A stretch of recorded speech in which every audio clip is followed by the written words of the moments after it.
نحمده ونصلي على رسوله الكريم اما بعد فاعوذ بالله من الشيطان الرجيم بسم الله الرحمن الرحيم وقال ربكم ادعوني استجب لكم وقال النبي صلى الله عليه وسلم الدعاء مخ العبادة وفي رواية الدعاء هو العبادة او كما قال عليه الصلاة والسلام۔ دعا کا معنی پکارنا، التجا کرنا ہے، اور دعا عبادات میں مرکزی حیثیت رکھتی ہے۔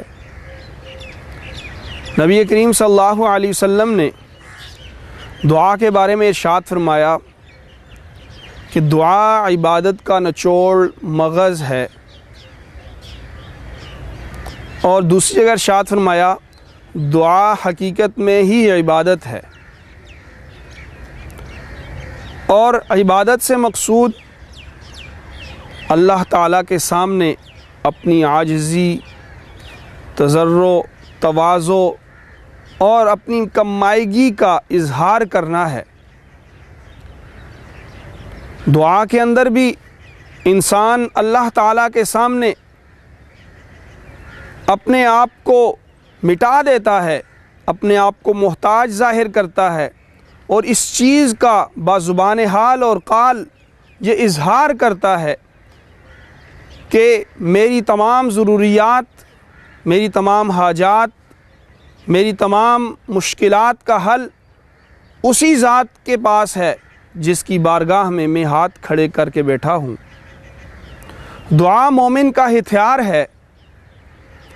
دعا آفات و بلیات کو ٹالنے کا واحد ذریعہ ہے، اور دعا ہی وہ ذریعہ ہے کہ جس کے ذریعے انسان اللہ تعالیٰ کا تقرب حاصل کر سکتا ہے۔ نبی کریم صلی اللہ علیہ وسلم کا عمل اور آپ صلی اللہ علیہ وسلم کی احادیث ہمیں اس طرف رہنمائی کرتی ہے کہ جو شخص دعا سے محروم رہ گیا وہ تمام خیروں سے محروم رہ گیا، اور اللہ تعالیٰ کو وہ بندہ بہت زیادہ محبوب ہوتا ہے جو دعا میں کثرت کرتا ہے، اور دعا مانگنے کو اللہ تعالیٰ پسند فرماتے ہیں، اور جو دعا سے پہلو تہی کرتا ہے ان کو متکبرین کہا گیا، اور اللہ تعالیٰ نے اس دعا نہ مانگنے کے عمل کو ناپسند فرمایا ہے۔ اور قرآن پاک میں ارشاد فرمایا وقال ربکم ادعونی استجب لکم، کہ آپ صلی اللہ علیہ وسلم کو یہ ارشاد ہے کہ آپ ان کو یہ تعلیم دیجئے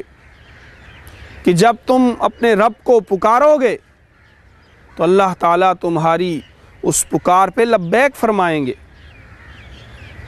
اور دعا مانگنے والا کبھی خائب و خاسر نہیں ہوتا، وہ فائز اور کامیاب ہی ٹھہرتا ہے۔ اللہ تعالیٰ دعا مانگنے والے کے بارے میں ارشاد فرماتے ہیں کہ تم مجھ سے مانگو، مجھے پکارو، استجب لکم، میں تمہاری پکار پہ جواب دوں گا، اس پہ تمہاری ضروریات کو پورا کروں گا۔ اور دعا جو مانگتا ہے یا تو اس کو وہی کچھ عطا کر دیا جاتا ہے جو کچھ وہ مانگ رہا ہے، دوسرے درجہ میں دعا مانگنے والے کی اس دعا کو ذخیرہ کر دیا جاتا ہے، جو قیامت کے دن اس کو اعمال نامہ میں تلنے کے طور پہ اور ترازو میں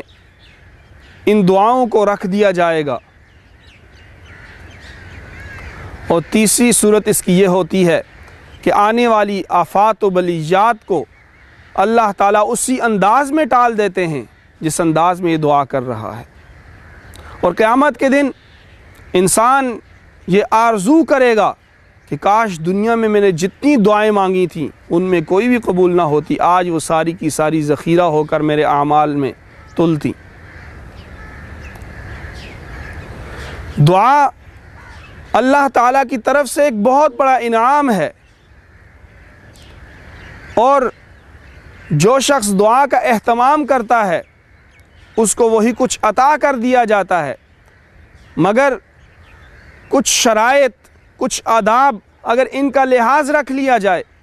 تو اللہ تعالیٰ ہر دعا کو قبول کرتے ہیں۔ سب سے پہلے یہ جو دعا کرنے والا ہے اس کا کھانا پینا لباس وہ مال حلال سے ہونا چاہیے، مال حرام اس میں شامل نہ ہو۔ نمبر 2، کسی کی حق تلفی اور کسی گناہ کے لیے دعا نہ ہو، خیر کی اور بھلائی کی دعا ہو، پورے اخلاص کے ساتھ دعا مانگے، پورے یقین کے ساتھ دعا مانگے اور اللہ تعالیٰ کی طرف متوجہ ہو کر اور اللہ تعالیٰ کی طرف مکمل دھیان رکھتے ہوئے یہ دعا مانگے۔ دعا کے شروع اور آخر میں نبی کریم صلی اللہ علیہ وسلم کی ذات پہ درود و سلام بھیجے اور اللہ تعالیٰ سے اس انداز میں مانگے کہ میں جو کچھ مانگ رہا ہوں میرا رب مجھے عطا کرے گا، اور اگر وہ چیز عطا نہیں ہو رہی تو دعا کے عمل کو کبھی نہ چھوڑے بلکہ دعا کے عمل کو مسلسل جاری رکھے۔ اس سے جہاں پہ تقرب الہی اس کو حاصل ہو رہا ہے وہاں پہ اس کے نامہ اعمال کے اندر ذخیرہ بھی ہو رہی ہیں وہ دعائیں۔ تو دعا ایسا عمل ہے کہ جس کو انسان فراخی میں، تنگی میں، ہر حال میں، خوشی ہو یا غمی ہو،